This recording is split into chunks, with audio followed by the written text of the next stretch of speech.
सोनीपत नगर निगम के चुनाव में मेयर पद के लिए बीजेपी में घमासान मचा हुआ है। जहां एक तरफ वर्तमान मेयर रहे राजीव जैन दोबारा टिकट हासिल करने के लिए पूरी ताकत लगा रहे हैं, वहीं पर आधा दर्जन दूसरे बीजेपी के नेता मजबूती से अपनी दावेदारी ठोक रहे हैं। नमस्कार, मैं हूं कुलदीप शिरान। आज हम खरी न्यूज में चर्चा करेंगे सोनीपत नगर निगम में बीजेपी के दावेदारों की, अलग अलग दावेदार की पोजीशन की, अलग अलग दावेदारों के समीकरण की।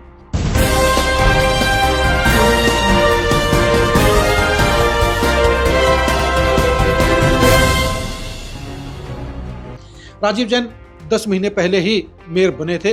वो बीजेपी की आंधी में मेयर बने और 34,000 वोटों से उनको जीत मिली। 2024 के चुनाव में बीजेपी के टिकट पर निखिल मैदान विधायक बन गए तो उन्होंने मेयरी छोड़ दी।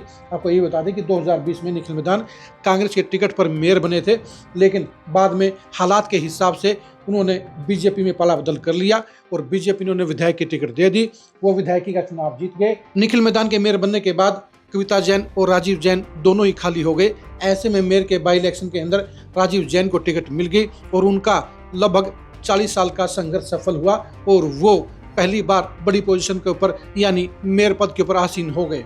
अब राजीव जैन दोबारा से टिकट हासिल करना चाहते हैं, लेकिन दिक्कत इस बात की है कि उनको लेकर नेगेटिविटी ज़्यादा है।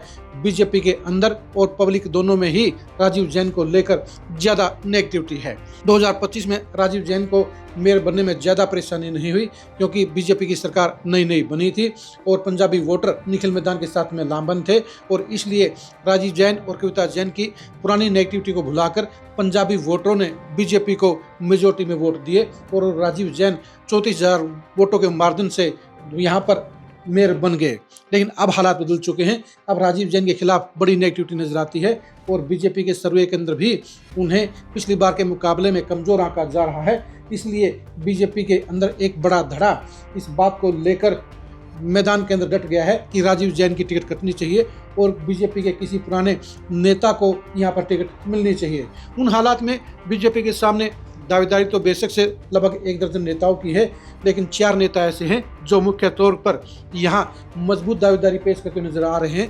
पहला नाम है अरुण बंसल का। अरुण बंसल का नाम इसलिए खास है क्योंकि वह उसी वैश्य बिरादरी से हैं जिससे राजीव जैन संबंध रखते हैं। अगर बीजेपी किसी वैश्य कैंडिडेट को ही यहाँ दोबारा मेयर पद का टिकट देती है तो उन हालात में अरुण बंसल एक मजबूत प्रत्याशी हो सकते हैं। शिक्षा व्यवसाय से जुड़े होने के नाते उनके शहर में संपर्क ज़्यादा है, उनके ऊपर RSS का आशीर्वाद है और बीजेपी के अंदर भी उनको चाहने वालों की बड़ी संख्या है। इसलिए अगर बीजेपी ने वैश्य कैंडिडेट ही उतारने का फैसला लिया तो अरुण बंसल का नाम नंबर 1 पर आ सकता है।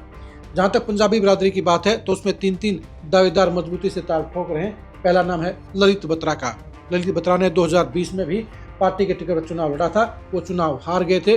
ललित बत्रा अब आखिरी बार चुनाव लड़ना चाहते हैं। वो पार्टी से अपनी बरसों की मेहनत का इनाम मांग रहे हैं। 2020 में भी उन्होंने मजबूती से चुनाव लड़ा था, लेकिन वो चुनाव हार गए थे।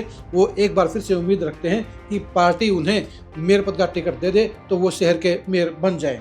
लेकिन उनके लिए नेगेटिविटी इस बात की है कि पिछली बार की हार उनके रिकॉर्ड में चिपकी हुई है और इसलिए उनके ऊपर कोई रिस्क पार्टी नहीं लगी। इसलिए उनके नाम के ऊपर हामी होना मुश्किल नजर आता है। जो तीसरे कैंडिडेट हैं वो हैं तरुण देवीदास। देवीदास इस शहर के जानी मानी हस्ती रहे हैं, वो MLA भी रहे हैं। अब उनके पोते तरुण देवीदास चुनाव लड़ना चाहते हैं। तरुण देवीदास शहर में पॉजिटिव छवि रखते हैं, उनका शहर की अपनी बिरादरी के अंदर भी अच्छा रसूख है। ऐसे में अगर पंजाबी बिरादरी के कैंडिडेट को टिकट दी जाती है तो तरुण देवीदास का नंबर पड़ सकता है। वो पूरे एक्टिव भी रहते हैं, लेकिन देखने की बात यही रहेगी कि उनके पैरोकार कितने हैं, क्योंकि बीजेपी के अंदर उनके खिलाफ एक बड़ा धड़ा एक्टिव है जो नहीं चाहता कि तरुण देवीदास को टिकट मिले। ऐसे में उनके लिए समस्या खड़ी हुई नजर आती है। तो चौथे कैंडिडेट हैं वो है योगेश पाल अरोड़ा। योगेश पाल अरोड़ा भी बीजेपी के उन चंद एक्टिव नेताओं में शामिल हैं जिन्हें बीजेपी के अंदर और बीजेपी के बाहर पॉजिटिव नज़र से जाना जाता है। योगेश अरोड़ा ने लगातार अच्छी मेहनत करते हुए अपना अलग मुकाम बनाया है। शहर के अंदर उनको चाहने वालों की संख्या काफ़ी ज़्यादा है। अगर किसी पंजाबी नेता को टिकट मिलने की बात आती है तो उन हालात में योगेश अरोड़ा एक सरप्राइजिंग फेस हो सकते हैं, क्योंकि उनको टिकट मिलने पर बीजेपी के अंदर और पंजाबी बिरादरी के अंदर ज़्यादा विवाद पैदा नहीं होगा। ऐसे में उनको टिकट देना बीजेपी के लिए ज़्यादा फायदेमंद साबित हो सकता है।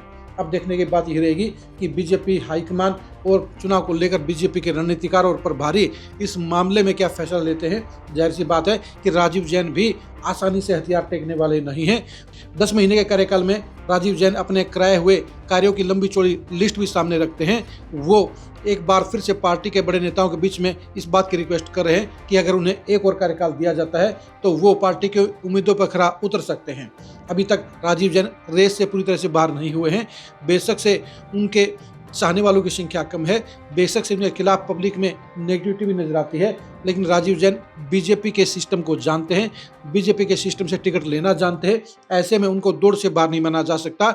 लेकिन अगर बीजेपी हाईकमान ने, बीजेपी के रणनीतिकारों ने और बीजेपी के चुनाव देख रहे प्रभारियों ने उनकी नेगेटिविटी और हार की आशंका को ज़्यादा पाया तो उनकी टिकट कट सकती है। उन हालात में ही बाकी के उम्मीदवारों को खंगाल आ जाएगा। उनमें से सबसे ज़्यादा पॉजिटिव और सबसे ज़्यादा जीतने की संभावना रखने वाले नेता को टिकट देने का फैसला लिया जाएगा। अब देखने की बात यह रहेगी कि सोनीपत में मेयर पद के लिए बीजेपी किस नेता पर दाव लगाने का काम करती है। क्या राजीव जैन दोबारा टिकट हासिल करने में सफल हो जाएंगे या बीजेपी में इस बार सोनीपत में मेयर पद का नया चेहरा देखने को मिलेगा। आप बीजेपी के इन दावेदारों में सबसे बेहतर प्रत्याशी किसे मानते हैं, कमेंट करके जरूर बताइए। राजीव जैन के प्रति सोनीपत शहर में नेगेटिविटी क्यों है, इसकी क्या वजह है, वो भी कमेंट करके जरूर बताइए। इन 5 प्रत्याशियों में से कौन सा नेता सबसे ज़्यादा असरदार और सबसे ज़्यादा पोटेंशियल आपको कौन नजर आता है, उसका नाम भी कमेंट में जरूर लिखिए। सोनीपत नगर निगम चुनाव की एक्सक्लूसिव खबरों को जानने के लिए आप लगातार खरी खरी न्यूज़ के साथ बने रहिए। आप हमारे फेसबुक पेज को फॉलो कीजिए, आप हमारे यूट्यूब चैनल को सब्सक्राइब कीजिए। नमस्कार।